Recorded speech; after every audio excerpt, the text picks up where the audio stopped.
મિત્રો ધોરણ 8નું ગ્રામર અને કમ્પોઝિશનની અંદર ધ એડજેક્ટિવ જે પહેલું ચેપ્ટર છે, બરાબર, વિશેષણવાળું, તેનું સંપૂર્ણ આપણે આ સોલ્યુશન આ વિડીયોમાં જોવાના છે. એટલે આ વિડીયોમાં તમારે જો આનું સોલ્યુશન જોવું હોય તો તમે આ વિડીયોને આગળ પ્લે કરી શકો છો.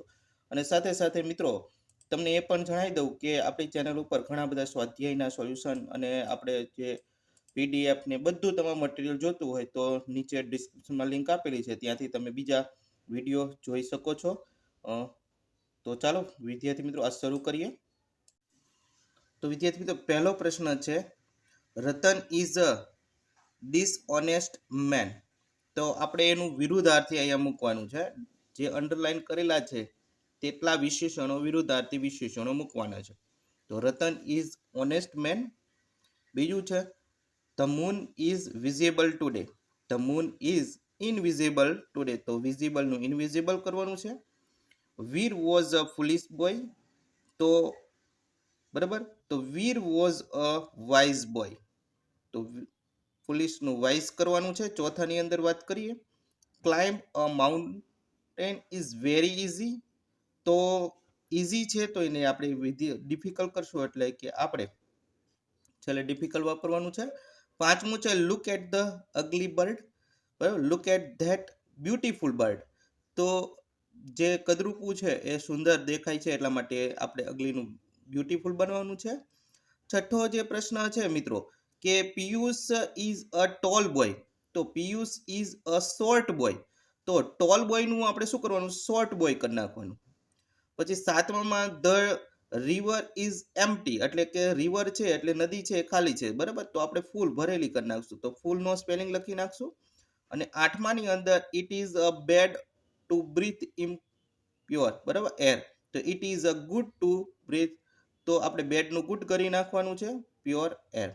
અને નવમાની અંદર આર ધોઝ રિયલ ફ્લાવર. તો આર ધોઝ આર્ટિફિશિયલ ફ્લાવર, બરાબર. દસમો પ્રશ્ન જોઈએ મિત્રો કે why is that old man tired. તો why is the that new man. તો મિત્રો અહીંયા ભૂલ છે, ઓલ્ડ તો યંગ મેન આવશે, ન્યૂ નહીં આવે. તો અહીંયા સુધારી લઈશું, આપણે ન્યૂ નહીં લખીએ મિત્રો. બીજું છે કે Vikram was a kind boy. તો Vikram was a cruel boy. 12મો છે that is a costly shirt. તો that is a cheap shirt. 13મું છે Mohanbhai is a poor man. તો પુરનું વિરુદ્ધ રીચ મેન. ઓકે. 14મું Tarak is a lazy boy. તો Tarak is an active boy. તો લેઝીનું વિરુદ્ધાર્થી એક્ટિવ થશે. અહીંયા વિદ્યાર્થી મિત્રો ક્વેશ્ચન નંબર 2 જોઈએ છે કે fill in the blanks with the correct word from the brackets. બરાબર, કૌંસમાંથી યોગ્ય શબ્દ પસંદ કરીને આપણે ખાલી જગ્યા પૂરવાની છે. તેની અંદર જુદા જુદા અહીંયા શબ્દો આપેલા છે, તો જોઈએ આપણે. Sagar won the match is the confidence. બીજામાં આવશે there is a no one at home so Miraben is a lonely.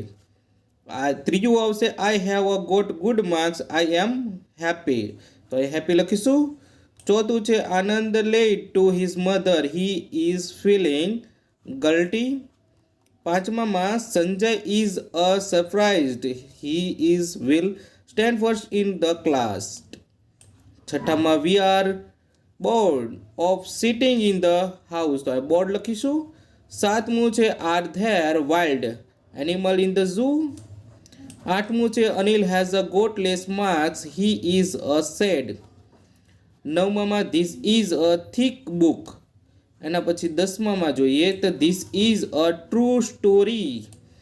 11મામાં Hari does not have money to pay fee he is a poor. તો એ પુર લખીશું. અને 12 the teacher is a angry with a naughty boy. 13 છે the grass is a garden is soft. અને Vinay is a strong boy he is not weak. તો વીકનું વિરુદ્ધાર્થી strong લખવાનું છે. અને Ram is a fast runner he is not he will win the race.